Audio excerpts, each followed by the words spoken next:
నమస్కారం. భారతీయ విశ్వవిద్యాలయాలు అంటే మనకు గుర్తొచ్చేది విజ్ఞాన దేవాలయాలు కదా.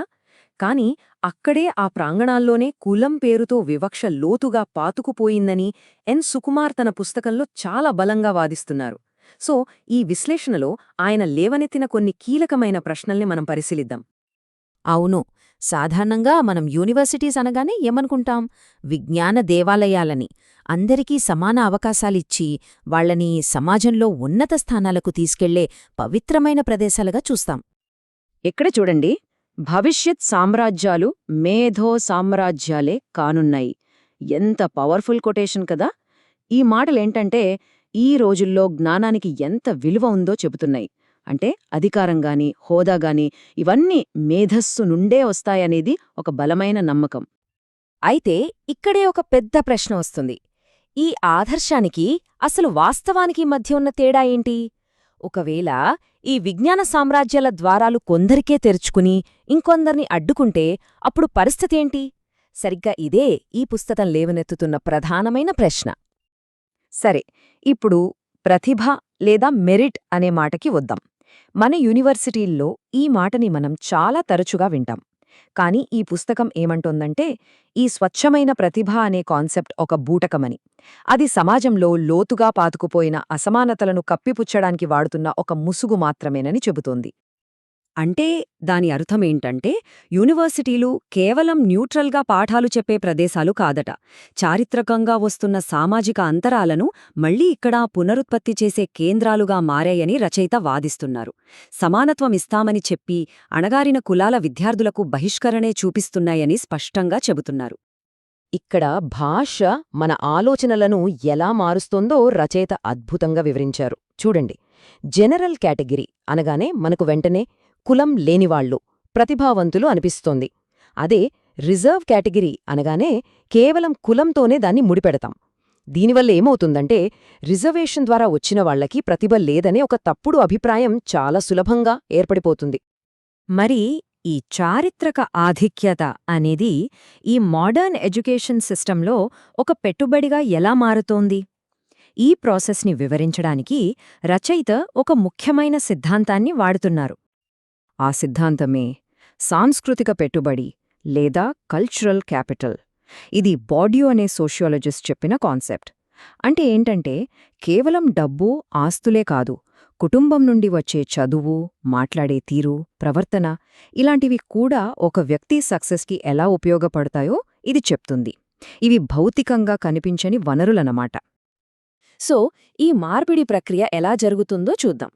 ఫస్ట్, చారిత్రక ఆధిక్యత. దానివల్ల వాళ్లకు మంచి వనరులు అందుబాటులోకొస్తాయి. ఆ వనరుల ద్వారా సాంస్కృతిక పెట్టుబడి అంటే మంచి స్కూలింగ్, కమ్యూనికేషన్ స్కిల్స్ లాంటివి సమకూర్చుకుంటారు. చివరికి సమాజం దాన్నే చూసి దీని స్వచ్ఛమైన ప్రతిభ అని గుర్తిస్తుంది. చూసారా, వారసత్వంగా వచ్చిన అడ్వాంటేజ్ ఎలా వ్యక్తిగత మెరిట్గా మారిపోతోందో. సరే, ఈ థియరీ అంతా బానే ఉంది. మరి ప్రాక్టికల్గా ఇది ఎలా కనిపిస్తోంది? క్యాంపస్లలో స్టూడెంట్స్ రోజువారీ జీవితంలో ఈ అసమానతలు ఏ రూపంలో బయటపడతాయో ఈ పుస్తకంలోని రీసెర్చ్ మనకు చూపిస్తోంది. ఈ పుస్తకంలోని డేటా చూస్తే చాలా ఆశ్చర్యంగా ఉంటుంది. విద్యార్థులు నేరుగా తమ టీచర్ల నుంచే వివక్షను ఎదుర్కొంటున్నారట. అందరి ముందు అవమానించడం, చదువులో వెనక్కిలాగడం, వ్యంగ్యంగా మాట్లాడడం, చివరికి గ్రేడ్లు వేయడంలో కూడా తేడాలు చూపించడం వంటివి చాలా కామన్గా ఉన్నాయని స్టూడెంట్స్ రిపోర్ట్ చేశారు. ఈ వివక్ష అనేది కేవలం గణాంకాలకు మాత్రమే పరిమితం కాదు. ఒక్కోసారి వాడే భాష ఎంత కఠోరంగా, అవమానకరంగా ఉంటుందో చెప్పడానికి ఇదొక ఉదాహరణ. మిమ్మల్ని మా ఇళ్లలో పనివాళ్లుగా పెట్టుకుంటాం, మీ పూర్వీకులు అదే పనిచేశారు, హాస్టల్ ఖాళీ చేసి వెళ్ళిపోండి, లేదంటే ఊచకోత జరుగుతుంది. ఇలాంటి మాటలు విన్నప్పుడు వాళ్ల ఆత్మగౌరవం ఎంతగా దెబ్బతింటుందో మనం ఊహించొచ్చు. వివక్ష ఎప్పుడూ ఇలా డైరెక్ట్గా మాటల రూపంలోనే ఉండదు. చాలాసార్లు చాలా సూక్ష్మంగా కూడా ఉంటుంది. ఈ పుస్తకం ప్రకారం విద్యార్థులు మాట్లాడే భాష, వాళ్ల యాస, వాళ్ల పేర్లు, ఇంటి పేర్లు, వేసుకునే బట్టలు, వాళ్ల కమ్యూనికేషన్ స్కిల్స్, చివరికి వాళ్ల బాడీ లాంగ్వేజ్, వీటి ఆధారంగా కూడా వాళ్లను గుర్తించి దూరం పెట్టడం జరుగుతుందట. ఇలాంటి వ్యవస్థాగత బహిష్కరణ, ఈ మానసిక ఒత్తిడి చివరికి ఎక్కడికి దారితీస్తోంది? అత్యంత విషాదకరమైన పరిణామానికి. అదే విద్యార్థుల ఆత్మహత్యలు. ఈ పుస్తకం ప్రకారం ఇది ప్రాణాలను బలిగొంటోంది. ఈ సమస్య ఎంత సీరియస్గా ఉందో చెప్పడానికి ఈ ఒక్క నంబర్ చాలు. 2016 నుండి 2018 మధ్య, అంటే కేవలం 3 ఏళ్లలో చాలా భారత రాష్ట్రాల్లో ఒక్కొక్క రాష్ట్రంలో 1000 మందికి పైగా విద్యార్థులు ఆత్మహత్య చేసుకున్నారని ఈ పుస్తకంలోని గణాంకాలు చెబుతున్నాయి. ఇది నిజంగా ఒక తీవ్రమైన సంక్షోభం. నా పుట్టుకే ఒక ఘోర ప్రమాదం. ఇది ఈ పుస్తకంలోని ఒక చాప్టర్ పేరు. ఈ ఒక్క వాక్యం చాలు కొంతమంది విద్యార్థులు ఎంత తీవ్రమైన నిరాశలో, నిస్సహాయతలో ఉన్నారో అర్థం చేసుకోడానికి. వాళ్ల పుట్టుకే వాళ్లకొక శాపంగా మారిందని వాళ్ళు ఫీలవుతున్నారు. ఈ సంఖ్యలు, ఈ వాక్యాలు కేవలం గాలిలోంచి వచ్చినవి కావు.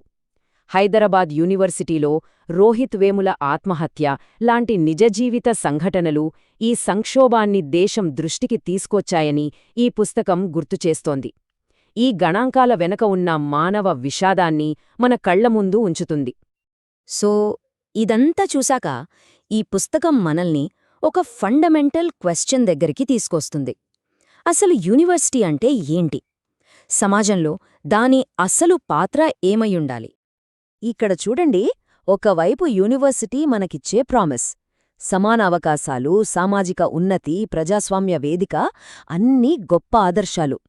మరోవైపు ఈ పుస్తకం మన ముందుంచిన కఠోర వాస్తవికత, వారసత్వాధిక్యత, వ్యవస్థాగత అసమానత, సామాజిక బహిష్కరణ.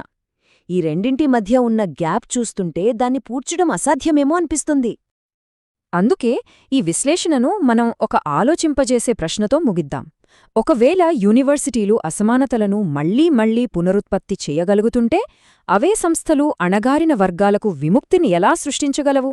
మన ఉన్నత విద్యావ్యవస్థ భవిష్యత్తు పాత్రమీద ఈ ప్రశ్న మనందరినీ ఆలోచింపజేయాలి.